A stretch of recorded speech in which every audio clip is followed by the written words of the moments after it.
ನಮಸ್ಕಾರ. ನೇರ ಮಾತು ಕಣ್ಣಲ್ಲಿ ಕಣ್ಣಿಟ್ಟು ನೀವು ನೋಡ್ತಾ ಇದ್ದೀರಾ ರಿಪಬ್ಲಿಕ್ ಕನ್ನಡ. ನಾನು ಚೈತ್ರ ಹರೀಶ್.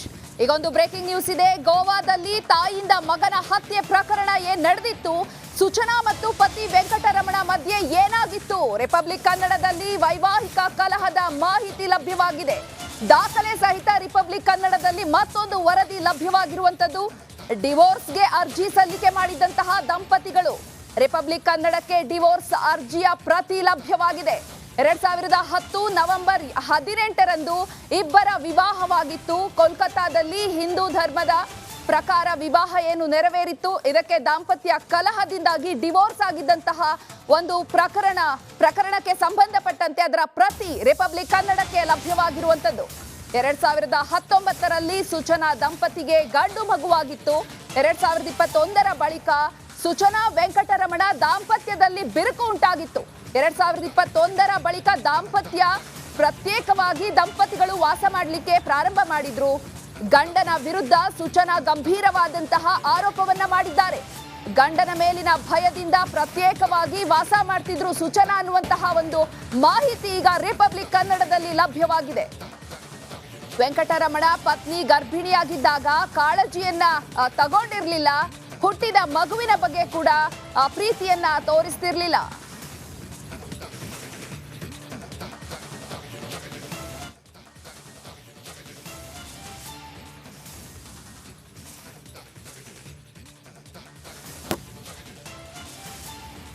ಕೋಲ್ಕತ್ತಾದಲ್ಲಿ ಹಿಂದೂ ಧರ್ಮದ ಪ್ರಕಾರ ವಿವಾಹ ನಡೆದಿತ್ತು. ಸೂಚನಾ ಮತ್ತು ವೆಂಕಟರಮಣ ಅವರ ವಿವಾಹ ನಡೆದಿತ್ತು.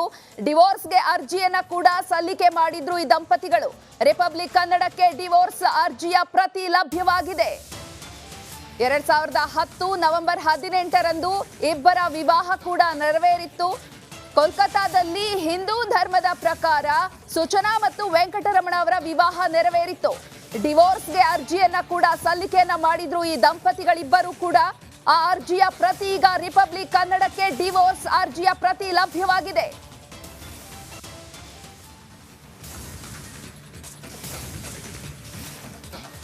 ಎರಡ್ 2019ರಲ್ಲಿ ಸೂಚನಾ ದಂಪತಿಗೆ ಗಂಡು ಮಗು ಜನಿಸುತ್ತೆ. 2021ರ ಬಳಿಕ ಸೂಚನಾ ವೆಂಕಟರಮಣ ದಾಂಪತ್ಯದಲ್ಲಿ ಬಿರುಕು ಉಂಟಾಗುತ್ತೆ. 2021ರ ಬಳಿಕ ದಂಪತಿ ಪ್ರತ್ಯೇಕವಾಗಿ ವಾಸಿಸಲಿಕ್ಕೆ ಪ್ರಾರಂಭ ಮಾಡ್ತಾರೆ. ಗಂಡನ ವಿರುದ್ಧ ಸೂಚನಾ ಗಂಭೀರವಾದಂತಹ ಆರೋಪವನ್ನ ಮಾಡಿದ್ದಾರೆ. ಗಂಡನ ಮೇಲಿನ ಭಯದಿಂದಾಗಿ ಪ್ರತ್ಯೇಕವಾಗಿ ನಾನು ವಾಸವನ್ನ ಮಾಡ್ತಿದ್ದೇನೆ ಅನ್ನುವಂತಹ ಒಂದು ಹೇಳಿಕೆಯನ್ನ ನೀಡಿದ್ದಾರೆ. 2019ರಲ್ಲಿ ಸೂಚನಾ ದಂಪತಿಗೆ ಗಂಡು ಮಗು ಜನಿಸಿರುತ್ತೆ. 2021ರ ಬಳಿಕ ಸೂಚನಾ ವೆಂಕಟರಮಣ ನಡುವೆ ದಾಂಪತ್ಯ ಜೀವನದಲ್ಲಿ ಹಲವಾರು ಕಾರಣಕ್ಕೆ ಬಿರುಕು ಉಂಟಾಗುತ್ತೆ. ಹಾಗಾಗಿ ಇಬ್ಬರು ಕೂಡ ಪ್ರತ್ಯೇಕವಾಗಿ ವಾಸ ಮಾಡಲಿಕ್ಕೆ ನಿರ್ಧಾರವನ್ನ ಮಾಡ್ತಾರೆ. ವೆಂಕಟರಮಣ ಪತ್ನಿ ಗರ್ಭಿಣಿಯಾಗಿದ್ದಾಗ ಕಾಳಜಿಯನ್ನ ತೋರಿಸಿರೋದಿಲ್ಲ ವೆಂಕಟರಮಣ. ಹುಟ್ಟಿದ ಮಗುವಿನ ಬಗ್ಗೆ ಸಹ ಪ್ರೀತಿಯನ್ನ ತೋರಿಸೋದಿಲ್ಲ. ಮಗುವಿನ ಬಗ್ಗೆ ಸಂಪೂರ್ಣವಾಗಿ ನಿರ್ಲಕ್ಷ್ಯವನ್ನ ವಹಿಸಿರ್ತಾರೆ ವೆಂಕಟರಮಣ. ವೆಂಕಟರಮಣ ಮಗುವಿನ ಮೇಲೆ ಹಲ್ಲೆ ಕೂಡ ನಡೆಸ್ತಿದ್ರು ಅನ್ನುವಂತಹ ಒಂದು ಮಾಹಿತಿ ಈಗ ಲಭ್ಯವಾಗಿರುವಂತದ್ದು. ಏನು ಗೋವಾ ಪ್ರಕರಣಕ್ಕೆ ಸಂಬಂಧಿಸಿದಂತೆ ವೆಂಕಟರಮಣ ತನ್ನ ಮನೆಗೆ ಕೂಡ ಬರ್ತಾ ಇರಲಿಲ್ಲ. ಮಗುವಿನ ಪೋಷಣೆಗೆ ತಿಂಗಳಿಗೆ 2.5 ಲಕ್ಷ ರೂಪಾಯಿಯನ್ನ ನೀಡ್ತಾ ಇದ್ರು. ಪತ್ನಿ ಜೊತೆ ಕ್ರೂರವಾಗಿ ವರ್ತಿಸ್ತಿದ್ರು ಪತಿ ವೆಂಕಟರಮಣ. ಖಾಸಗಿ ಸಮಯದಲ್ಲೂ ಕೂಡ ಅಸ್ವಾಭಾವಿಕವಾಗಿ ವರ್ತಿಸ್ತಾ ಇದ್ರು. ಹನಿಮೂನ್ ಸಮಯದಿಂದಲೇ ವಿಚಿತ್ರವಾಗಿ ವರ್ತನೆಯನ್ನ ಮಾಡಲಿಕ್ಕೆ ಪ್ರಾರಂಭ ಮಾಡ್ತಾರೆ. ವೆಂಕಟರಮಣನ ವರ್ತನೆಯಿಂದಾಗಿ ಮಗುವಿಗೂ ಕೂಡ ಭಯವಾಗಿತ್ತು ಅನ್ನುವಂತಹ ಮಾಹಿತಿಯನ್ನ ಸೂಚನಾ ನೀಡಿದ್ದಾರೆ. ಆತನ ಜೊತೆಗೆ ಇರಲು ಮಗುಗೆ ಕೂಡ ಇಷ್ಟವಿರಲಿಲ್ಲ. ಈ ಎಲ್ಲಾ ಕಾರಣದಿಂದಾಗಿ ಪ್ರತ್ಯೇಕವಾಗಿ ವಾಸವಿದ್ದು ಅನ್ನುವಂತಹ ಒಂದು ಹೇಳಿಕೆಯನ್ನ ಸೂಚನಾ ನೀಡಿದ್ದಾರೆ.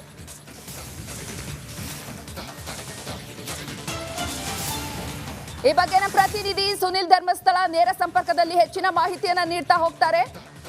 ಏನಾಗಿದೆ ಈಗ ಗೋವಾ ಪ್ರಕರಣಕ್ಕೆ ಸಂಬಂಧಿಸಪಟ್ಟಂತೆ ಸಾಕಷ್ಟು ಜನರು ಅಭಿಪ್ರಾಯವನ್ನ ಪಟ್ಟಿದ್ರು. ಯಾಕೆ ಒಂದು ತಾಯಿಯೇ ಮಗುವನ್ನ ಕೊಲೆ ಮಾಡುವಂತಹ ಒಂದು ಹಂತಕ್ಕೆ ಹೋಗ್ಲಿಕ್ಕೆ ನಿಖರವಾದಂತಹ ಕಾರಣ ಏನಿರಬಹುದು ಅನ್ನುವಂತಹ ಒಂದು ಕುತೂಹಲ ಎಲ್ಲರಿಗೂ ಕೂಡ ಮೂಡಿರುವಂತದ್ದು.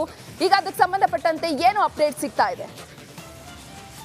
ಎಸ್, ಗೋವಾದಲ್ಲಿ ನಡೆದಿದ್ದಂತಹ ಕೊಲೆ ಪ್ರಕರಣಕ್ಕೆ ಸಂಬಂಧಪಟ್ಟಂತೆ ಇದೀಗ ರಿಪಬ್ಲಿಕ್ ಕನ್ನಡಕ್ಕೆ ಮತ್ತೊಂದು ಎಕ್ಸ್ಕ್ಲೂಸಿವ್ ಆಗಿರುವಂಥ ಒಂದು ಮಾಹಿತಿ ಲಭ್ಯವಾಗಿರುತ್ತದೆ. ಇಲ್ಲಿ ಇಡೀ ಘಟನೆಯ ಮಧ್ಯದಲ್ಲಿ ಗಂಡ ಹೆಂಡತಿ ಮಧ್ಯೆ ಸಂಬಂಧ ಚೆನ್ನಾಗಿರಲಿಲ್ಲ ಅನ್ನುವಂಥದ್ರ ಬಗ್ಗೆ ಮಾಹಿತಿ ಲಭ್ಯವಾಗಿತ್ತು.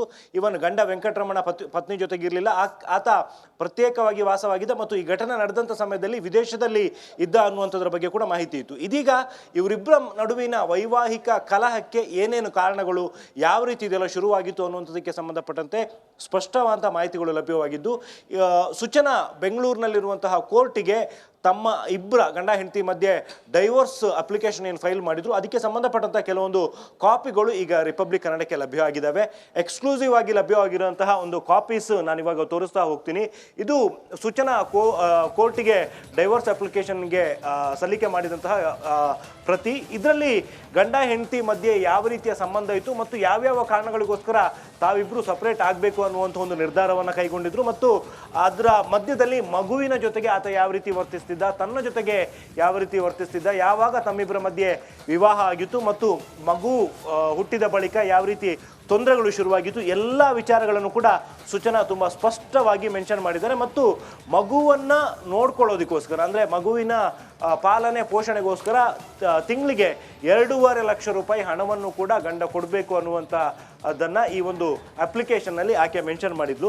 ಇದರ ಜೊತೆಗೆ ಇಲ್ಲಿ ಇಂಟ್ರೆಸ್ಟಿಂಗ್ ಇರುವಂತಹ ವಿಚಾರ ಅಂತ ಹೇಳಿದರೆ ವೆಂಕಟರಮಣ ಯಾವ ರೀತಿ ತನ್ನ ಪತ್ನಿ ಜೊತೆಗೆ ವರ್ತಿಸ್ತಿದ್ದ ಅನ್ನುವಂಥದ್ದು ಸ್ಪಷ್ಟವಾಗಿ ಈ ಒಂದು ಡೈವೋರ್ಸ್ ಅಪ್ಲಿಕೇಶನ್ನಲ್ಲಿ ಆಕೆ ಮೆನ್ಷನ್ ಮಾಡಿರುವಂಥದ್ದು. ಅದರಲ್ಲಿ ಪ್ರಮುಖ ವಿಚಾರ ಅಂತ ಹೇಳಿದರೆ ಹನಿಮೂನ್ ಆದ ನಂತರದ ದಿನದಿಂದಲೂ ಕೂಡ ಗಂಡ ಹೆಂಡತಿ ಮಧ್ಯೆ ಸಂಬಂಧಗಳು ಚೆನ್ನಾಗಿರಲಿಲ್ಲ. ಆತ ದೈಹಿಕವಾಗಿ ಹಿಂಸೆಯನ್ನು ನೀಡ್ತಿದ್ದ, ಈವನ್ ಸೆಕ್ಷುವಲ್ ಆಗಿ ಕೂಡ ಆತ ತನಗೆ ಹಿಂಸೆಯನ್ನು ನೀಡ್ತಾ ಇದ್ದ ಅನ್ನುವಂಥ ಒಂದು ವಿಚಾರವನ್ನು ಸೂಚನಾ ಮೆನ್ಷನ್ ಮಾಡಿದ್ದಾಳೆ. ಕಳೆದ 3 ವರ್ಷದಿಂದ ಗಂಡ ಹೆಂಡತಿ ಇಬ್ಬರು ಕೂಡ ಒಟ್ಟಿಗೆ ವಾಸ ಇರಲಿಲ್ಲ. ಇದಕ್ಕೆ ಕಾರಣ ಏನು ಅಂತ ಹೇಳಿದರೆ ಆ ಮಗು ಹುಟ್ಟಿದ 2ನೇ ವರ್ಷಕ್ಕೆ ವೆಂಕಟರಮಣ ಮಗುವಿನ ಮೇಲೆ ಕೂಡ ತನ್ನ ದರ್ಪವನ್ನು ತೋರಿಸ್ತಾ ಇದ್ದ, ಆ ಮಗುವಿಗೂ ಕೂಡ ಹಿಂಸೆಯನ್ನು ಕೊಡ್ತಾ ಇದ್ದ.